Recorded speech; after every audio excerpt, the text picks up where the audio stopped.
እንሆን አላህ ያድርገን። ፊዳ እንሆን አላህ ያድርገን። አሚን በሉ። ለነቢዩ መስዋዕት የምንከፍልበትን ቁዋ አላህ ይስጠን። ወደኋላ ማንመለስ አላህ ያድርገን። እነዚህ ሰዎች ለህግ ቀርበው ምናያቸው አላህ ያድርገን። ከዚህ በኋላ የማያቋርጥ እርምጃ መንግስት እንዲፈርድልን እንፈልጋለን። መጅሊስ እንዲከላከል እንፈልጋለን።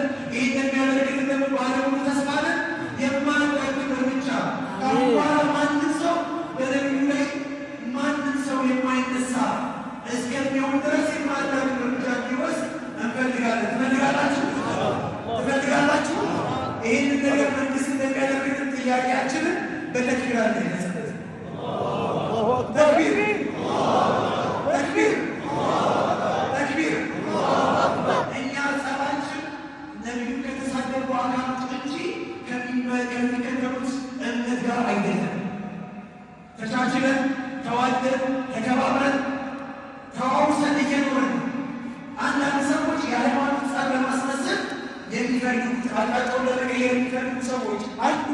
እኛ ጉዳያችን ከማንም ጋር አይደለም፣ ነቢዩ ከተሳደቡ አካሎች ጋር ነው። እነዚህ ሰዎች ደግሞ የእናታቸው ውስጥ ተመልሰው ቢገቡ ከሙስሊሙ ሊያመልጡ አይችሉም፣ ከህግ ሊያመልጡ አይችሉም። ህግ እንዲከበርልን ነው ጥያቄያችን።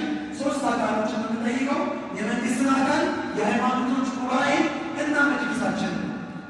ስለዚህ እነዚህ ደግሞ ኢንሻአላህ መጅሊሳችንም በህግ ክፍሉ ወክል እርምጃ ጀምሯል፣ ክስ ጀምሯል። ክሱን ዳርሰን እንደሚደርስ ተስፋ እናደርጋለን። አላህ ለዚህ ይህን ነገር የምንሰማ አላህ ያድርገን። አላህ ያስመልዳቸው፣ አላህ ያስመልዳቸው። አላህ የበታች አላህ ያድርጋቸው። አላህ ያንቆጣቆጣቸው። ያ ረበል ዓለሚን ያ